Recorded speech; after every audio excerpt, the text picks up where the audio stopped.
Right. May we move, Paul, now to the flip side, which is the financial report. Indeed, indeed. Thank you, Malcolm. So just worth reminding people, I guess, what we're looking at here. This is an overview of the much more detailed pack of financial information which we go through month in, month out with the Finance Investment Committee. So this is the board level overview of that. The second thing, just to make clear, because this is an important departure from the past, this is directly taken from the integrated financial system that we manage. So the numbers you're looking at here are the numbers which come directly off the ledgers of 212 organisations. These are the draft accounts as they've been submitted to the auditors, and I think that could give you more reassurance, perhaps, that you're looking at numbers which have substance. They're not, and I say this as a paid-up management accountant, they're not management accounting numbers, they are financial numbers. I think it's worth noting also that I think for the first time in my memory, every single organisation around the commissioning system submitted its set of accounts on time, which for an organisation going through its first year on new systems, etc., is an achievement that we should pay tribute to, I think, for those teams. I have to immediately, of course, to say the play is not over until the final act, and there is, of course, the small matter of audit taking place at the moment and concluding in June, which I hope will confirm the quality of the numbers that you've got in front of you. But just that bit of context. The table at point 2 in the report, slightly different from the way we've represented it in the past, mainly just to give people a sense of the expenditure that goes through our books. It's often slightly beguiling to look at surpluses and variances in surpluses and percentages around surpluses. It just reminds us perhaps of some of the numbers that we're dealing with, and that's table 2. Some of you have good memories, are eagle-eyed and are numerate, and might be wondering quite how all that fits together then. So what is this number of 94.7 billion that suddenly emerged as our expenditure? Well, just a brief reminder, our mandate sum in 13-14 was 95,623 million, to be overly precise. The Department of Health added 250 million of that to that number last year for the winter pressures, their share of the funding, which we then topped up with a further 150. So that's the 95,873 of mandate funding you can see in the footnote to the table. And then the relationship effectively to the expenditure you see there is partly that we were committed to delivering a surplus, in other words, underspending that total resource of 534, and partly then a variety of technical budgets, which I've discussed before with you and offered a teach-in if any of you are particularly interested in that matter. But there are a variety of technical budgets which we can only spend on prescribed things which are kind of not relevant to that. So that's the 94,709. We landed on that particular postage stamp reasonably precisely, so 256 million sounds a lot of money.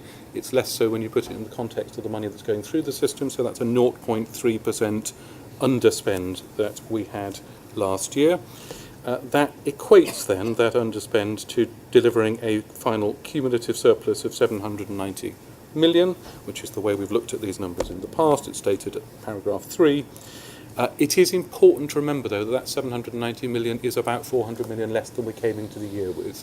So we came into the year with 1.2 billion from the old system, if you like. We've ended the year with 790 million. So that's just important to remember. We've not generated a surplus. We've effectively used the best part of 400 million of the surplus we brought in to do all the things that you've just been hearing about in performance terms. That's very important when we think about the future, and we'll come to that in the planning discussion, because of course that drawdown is limited. We've only got a certain quantity of that we can have access to, and we're currently using it pretty well to the full, even before we get into the difficult years ahead. I won't labour the points that are made in the paragraphs after that about the individual components of those variants, except perhaps just to draw your attention to 3 things, all of which we've talked about before, but this is, if you like, the end summary of those particular trends. Firstly, as you can see, the CCGs have delivered broadly in line with the plan that they set for themselves in their first year of operation. That's the 97 million of positive variance you see in the very first line and the commentary below. That's 0.1% variance, so spot on in aggregate. As I've commented on a number of times, however, there is enormous variation in the financial strength of the CCGs in our system, in part reflecting the need over time to move resources towards the target allocations that we've got for all of those organisations.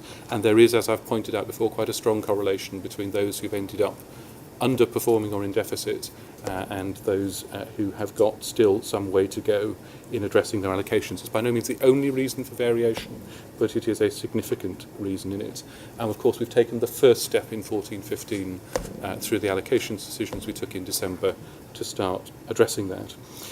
Worth saying we had 19 deficits at the end of the year amongst the 211 CCGs.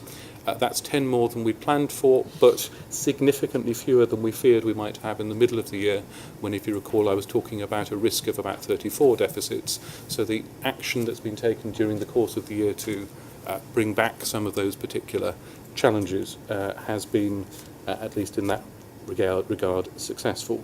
So that's CCGs. On direct commissioning, being an accountant, I'll comment predominantly on the thing that wasn't quite so positive, which was specialised commissioning. Of course, there are more positive variances in primary care, as you can see, and other parts of the direct commissioning forest. The big issue has been specialised commissioning. Again, that's no news to anyone. It's been an issue that we've addressed on many occasions. We have had, at the end of the year, an overspend of the best part of 3%. In the budget for specialised commissioning, and you'll remember that we started the year setting a budget of 2% growth plus convergence, so you can equate that broadly to a continuation of a trend, as it now turns out, of about 5% growth in specialised commissioning. It's just worth remembering, though, we've got a completely different definition of specialised commissioning now, so actually we should be expecting, I think, something a little bit smaller than that as we go forward, as we've, if you like, expanded the scope and diluted the concentration of specialised commissioning somewhat.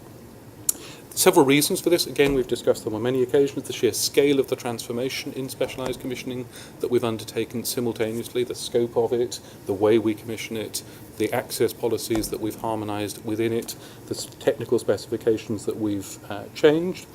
All of that compounded then by the well-known, well-rehearsed, well-discussed difficulties we've had with activity monitoring during the course of the year, in part due to information governance tightening that has taken place simultaneously with all of this. The third thing, of course, though, is that we've not yet managed to have the inroads in the momentum growth of specialised commissioning which we had set out to achieve at the beginning of the year, so slightly under-delivered in specialised commissioning. We haven't yet turned the tide, if you like, in specialised commissioning from a completely unaffordable and rapid growth in specialised commissioning activity to one which is more consistent with our strategy to invest more in other parts of the portfolio. So that's specialised commissioning. We can come back to that if people have any other observations, questions, suggestions, or whatever.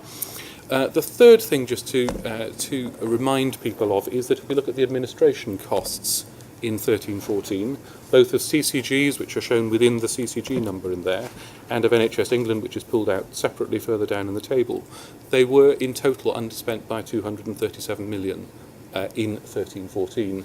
And when you see the total underspend of the system was 256 from the first table, you can make a slightly simplistic equation in that, which would be understating the amount of different movements there would be, but it's important to say that that was an important factor within it.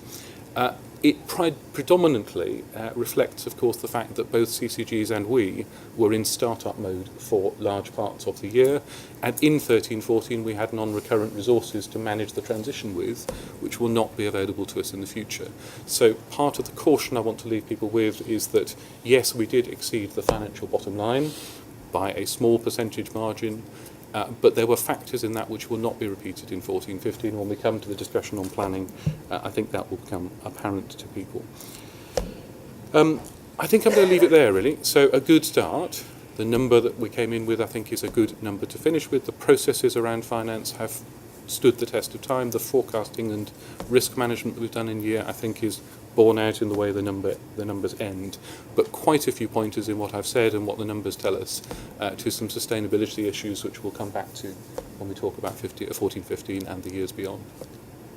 Well, thank you, Paul, and thanks to you and your team for the performance and actually for the clarity of the report that you've just given us. Let me invite comments. I wonder whether the chair of the Audit Committee wishes to add anything. In terms of where we are and where we are into closing the year end, I think Paul's right. I mean, there's the audit to carry out, and the timetable and getting it done is quite tight. I think more substantively, though, a point I've made to our auditors and to others is that the management control through operations and through the finance teams reviewing these data on a regular basis and correcting it in year has been tremendous, and to be able to land the numbers within this degree of accuracy, given the scale in our first year, is a tremendous achievement. I think there are, as you'd expect me to say, quite a lot of improvements that can be made going forward around monitoring, particularly around specialised commissioning. But no, I think this is a good performance. Paul started with talking about the spine or ISFE. If we go back to the very start, Malcolm, of this, we got a lot of support on acquiring the spine. We would not be where we were if we had not acquired a financial system that could cope with the whole of the NHS England ecosystem, including the CCGs. And I think that's borne fruit in terms of where we are today. And we've got support from DH and the Cabinet Office in pushing that through in a very tough timeline. And everybody should be commended for doing that. It was an example of working together. Yes, I mean, I wouldn't like to think where we would be today without having made that upfront investment. Any other comments, questions for Paul? Can I just start? Please, Moira. My congratulations to Paul and his team, but to all the people out there as well who made this possible. I do think it's one of those things that's when spotting when nothing happens, really, in a sense, that there won't be that focus and attention to it, that there might have been if things had not come out so well, but it has required. Paul always looks incredibly calm throughout it all, but there have been some, scary moments. We'll test Paul's calmness when we come to the next item on the agenda, which is next year. But Indeed. Let's echo Moira's comments. I mean, the dogs that haven't barked through both Barbara's report and Paul's report, I think, are really critical. To repeat and endorse Barbara's comments about the frontline staff who have made all of these things possible. I think the winter performance has been extraordinary. Probably the best year in recent years of A&E performance and observance of the 4-hour time, and the creditable improvements in performance across all of those areas that you've mentioned. So that leaves some areas in which we know we really have to refocus our efforts for the coming year, but we shouldn't, I think, gloss over the very significant accomplishments of those who work across the NHS. Right. Anything further on those reports?